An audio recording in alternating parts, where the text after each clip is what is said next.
নমস্কার, স্বপ্নাবিক নিউজ নেটওয়ার্কে আপনাদের স্বাগত। না, শিল্পাঞ্চলের বুকে কিছুতেই সমাজ বিরোধীদের দৌরাত্ম্য নিয়ন্ত্রণে আনতে পারছে না ব্যারাকপুর পুলিশ কমিশনারেট। রথতলায় প্রকাশ্য দিবালোকে ব্যবসায়ী অজয় মণ্ডলের গাড়ি লক্ষ্য করে পরপর 8 রাউন্ড গুলি চালানোর ঘটনার রেশ কাটিয়ে ওঠার আগেই ফের ব্যারাকপুরে এক প্রসিদ্ধ ব্যবসায়ীর থেকে 20 লক্ষ টাকা তোলাচ্ছে এলো হুমকির ফোন। অনির্বাণ দাস তার অভিযোগ, গতকাল রাতে মধ্যমগ্রাম থেকে ব্যবসার কাজ সেরে রাত 1টা নাগাদ বাড়ি ফেরার সময় তখন তার পেছন নেয় 2 বাইক আরোহী। মোহনপুর বাড়ির কাছে পৌঁছলেও তখনও তারা পিছু ছাড়েনি। ভয় কর্তব্যরত পুলিশের সাহায্য নেয় অনির্বাণ। পরিস্থিতি বেগতিক বুঝে ঘটনাস্থল ছাড়ে দুষ্কৃতীরা। রাতে যখন আমি দোকানদারি করে ফিরছিলাম, প্রত্যেকদিন স্বাভাবিক জীবনযাপন যখন করি, প্রত্যেকদিন যেরকম রাতেবেলা আসি দোকানদারি কমপ্লিট করে, পরশুদিন রাতেবেলা হঠাৎ করে ঠিক ওই মোড়াগাছা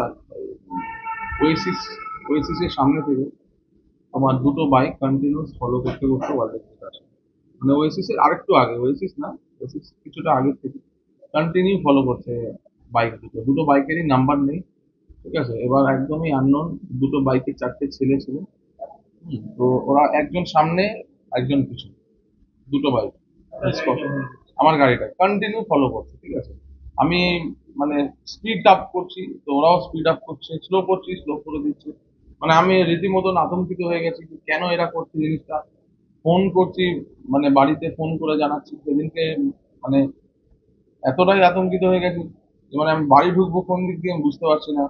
ওয়ারলেস গেটের মুখে এসেছি, একটা বাইক চলে গেল ঠিক কল্যাণী হাই রোডের দিকে, মানে টুয়ার্ডস আপনার কয়রাপুরের দিকে, একটা বাইক চলছে মোহনপুরের দিকে। আমি রাইট টার্ন নিলাম যখন মোহনপুরের দিকে, আবার একটা বাইক দেখছি। এবার জানি না সেই বাইকটা ঘুরে এসছে কিনা। ওই বাইকটা দেখলাম ঠিক আমার মানে যখন আমি ঢোকার ওখানটা স্লো করলো, বাইকটা স্লো করে দেখে সিধা মোহনপুরের দিকে গেল। তো আমি আর মানে কমপ্লেক্সে ঢোকার মতন সাহস পেলাম না। আমি আবার গাড়িটাকে ব্যাক করলাম, করে একদম ট্রাফিক মোড়ে, সাব ট্রাফিক মোড়ে এসে দাঁড়িয়ে গেলাম, মানে পুলিশের সামনে এসে। ওখানটায় দাঁড়িয়ে আসি, দাঁড়িয়ে থাকার পরে আমার সিকিউরিটিকে ডাকি, ডেকে ওনাকে দেখে তারপরে ঘরে যাই। মানে আমি কন্টিনিউয়াস পুলিশের সামনে দাঁড়িয়ে, আমার সেই সাহসটা হচ্ছে না যে আমি গাড়ি থেকে নাম। ব্যবসায়ীর আরো অভিযোগ, দীর্ঘদিন ধরেই তার কাছে বিভিন্ন জায়গা থেকে টাকা চেয়ে হুমকির ফোন আসে। প্রশাসনকে জানানো হলেও হুমকির ফোন আসা বন্ধ হয়নি। এর আগে থ্রেট কল 4-5 মাস আগে আমাকে থ্রেট কল করেছে, বিভিন্ন নাম্বার দিয়ে কল করেছে, মেসেজ করেছে, টাকার ডিমান্ড করেছে। প্রশাসনকে আমি জানিয়েওছি, প্রশাসন ওটা নিয়ে ব্যবস্থাও করেছিল, ফোন রিকভারিও করে এনেছিল। কিন্তু মানে একটা আতঙ্ক এমন হয়ে গেছে অজয় কাকুর গুলি চলার পর থেকে, মানে পরশু দিনকে আমার এমনই একটা সিচুয়েশন মনে হচ্ছে যে হয়তো আমাকে গুলি করার জন্যই এসছে। কেন 3-4 মাস আগেরই ঘটনা সেম আমার সাথে হয়েছে। মানে আমাকে থ্রেট করছে, বলছে যদি টাকা তোমরা না দাও তাহলে তোমাদের ব্যারাকপুরে যেরকম হয়েছে আরো এর থেকে ভয়ঙ্কর মধ্যমগ্রামে হয়। 20 লাখ টাকা ডিমান্ড করেছে, মানে যারা ফোন করেছিলেন আর বিভিন্ন নাম্বার দিয়ে ফোন করেছে, কেউ ইন্টারনেট কলিং করছে, কেউ মেসেজ করছে, মানে বিভিন্ন 4-5 রকম নাম্বার দিয়ে ফোন, সেগুলো পুলিশের কাছে জমা দেয়।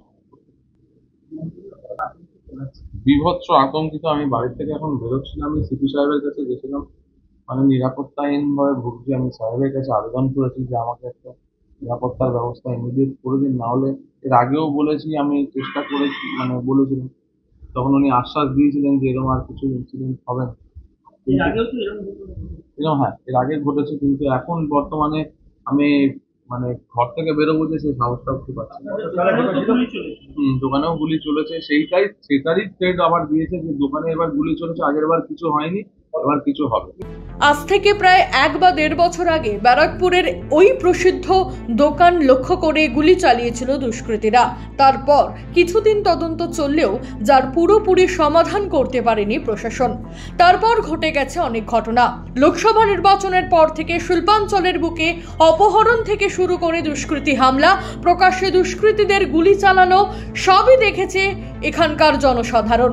নিরাপত্তা দেওয়া তো অনেক দূরের কথা, আদৌ সেই ঘটনার তদন্ত এগুলো কিনা জানা নেই কারণ। শিল্পাঞ্চলের বুক থেকে কতদিনে সমাজ বিরোধীদের দৌরাত্ম্য নির্মূল করতে পারবে প্রশাসন, সেই উত্তর অজানা ব্যারাকপুর পুলিশ কমিশনারেটেরও। রাজা দে ও সুফল মজুমদার, সাবনাভিক নিউজ, ব্যারাকপুর। সমস্ত খবরের আপডেট পেতে লাইক করে সাবস্ক্রাইব করুন সাবনাভিক নিউজ। সেই সঙ্গে বেল বাটন প্রেস করতে ভুলবেন না। আপনাদের একটা সাবস্ক্রিপশন আমাদের জন্য অত্যন্ত মূল্যবান। জয় হিন্দ।